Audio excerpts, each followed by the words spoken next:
16 December মহান বিজয় দিবস উপলক্ষে বিজ্ঞান ও প্রযুক্তি প্রতিযোগিতার আয়োজন করেছিল ডিকোডার্স একাডেমি। সকালে রাজধানীর নাখালপাড়া হোসেন আলী উচ্চ বিদ্যালয়ে এই প্রতিযোগিতার আয়োজন করা হয়, যেখানে অংশ নেয় 250-রও বেশি শিক্ষার্থী।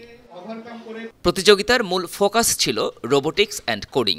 প্রথম থেকে নবম শ্রেণী পর্যন্ত বিভিন্ন স্কুলের শিক্ষার্থীরা এতে অংশ নেয়। আমার জানতে ইচ্ছা করে যে কম্পিউটার কি করে চলে এবং সেইটা মাউসের কন্ট্রোলে কি করে চলে। এমন একটা ফ্যান যেটা কিনা ইলেকট্রিসিটি ছাড়াই চলে, এমন একটা ফ্যান বানাতে চাই।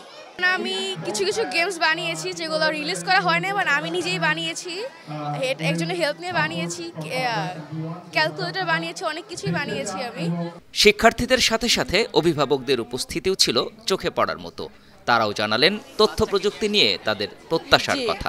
এখন বিজ্ঞানের যুগ, প্রযুক্তির যুগ, বাচ্চারা যেন প্রযুক্তির সাথে রিলেটেড থাকে। আমাদের বাচ্চারাই তো ভবিষ্যৎ প্রজন্ম, তো ওরা যদি ভালোভাবে বিজ্ঞানটা জানতে পারে, বিভিন্ন টেকনোলজি আবিষ্কার করতে পারে, আমাদের দেশের জন্যই ওরা কাজ করবে, ওরা আমাদের দেশের নামটা আরো উজ্জ্বল করতে পারবে। শিশুদেরকে বিজ্ঞান মনস্ক এবং তথ্য প্রযুক্তিতে উৎসাহিত করতেই এই আয়োজন করা হয়। এই প্রোগ্রামটির মূল উদ্দেশ্যটা হচ্ছে বাংলাদেশের প্রত্যেকটি গ্রাম, প্রত্যেকটি এলাকা, প্রত্যেকটি অঞ্চল ভিত্তিক শিক্ষার্থীদের মাঝে বিজ্ঞান এবং প্রযুক্তির প্রতি আগ্রহ সৃষ্টি করা, যার ফলশ্রুতিতে আমরা ওয়ার্ল্ডের ভিতরে আমাদের দেশকে রিপ্রেজেন্ট করতে পারি এবং প্রযুক্তির নেগেটিভ ব্যবহারগুলো থেকে দূরে এসে আমরা ব্যবহারকারী বা ইউজার হিসেবে না হয়ে আমাদের সন্তানদেরকে, যারা ভবিষ্যৎ প্রজন্ম, দেশের ভবিষ্যৎ, তাদেরকে আমরা ক্রিয়েটর বা ক্রিয়েটিভিটি বৃদ্ধি করানোর জন্য তাদেরকে আমরা এইসব জিনিসের ভিতরে আগ্রহী করি, যাতে করে তারা তাদের সময়গুলো বাজে কাজে নষ্ট না করে একটা ক্রিয়েটিভ কাজের মাধ্যমে অতিবাহিত করতে পারে এবং আমাদের দেশকে এবং তাদের নিজেদের ক্যারিয়ারকে এগিয়ে নিয়ে যেতে পারে।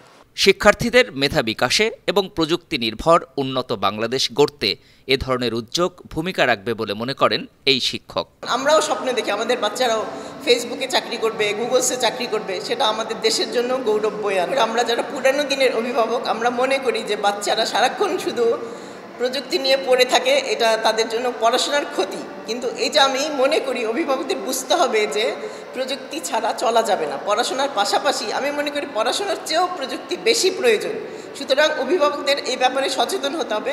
তবে আমাদের খেয়াল রাখতে হবে প্রযুক্তি মানে এই না যে সারাক্ষণ তারা গেম নিয়ে পড়ে থাকবে, সারাক্ষণ শুধু গেম খেলবে, এটা যেন না হয়। আমাদের খেয়াল রাখতে হবে ওটা যেন তাদের ইতিবাচক ভূমিকা পালন করে, কারণ বাচ্চারা এখন ঘরমুখী, ওদের করার কিছু থাকে না, পড়াশোনার বাইরে কিন্তু ওদের বিনোদন বলতে তেমন কিছুই থাকে না।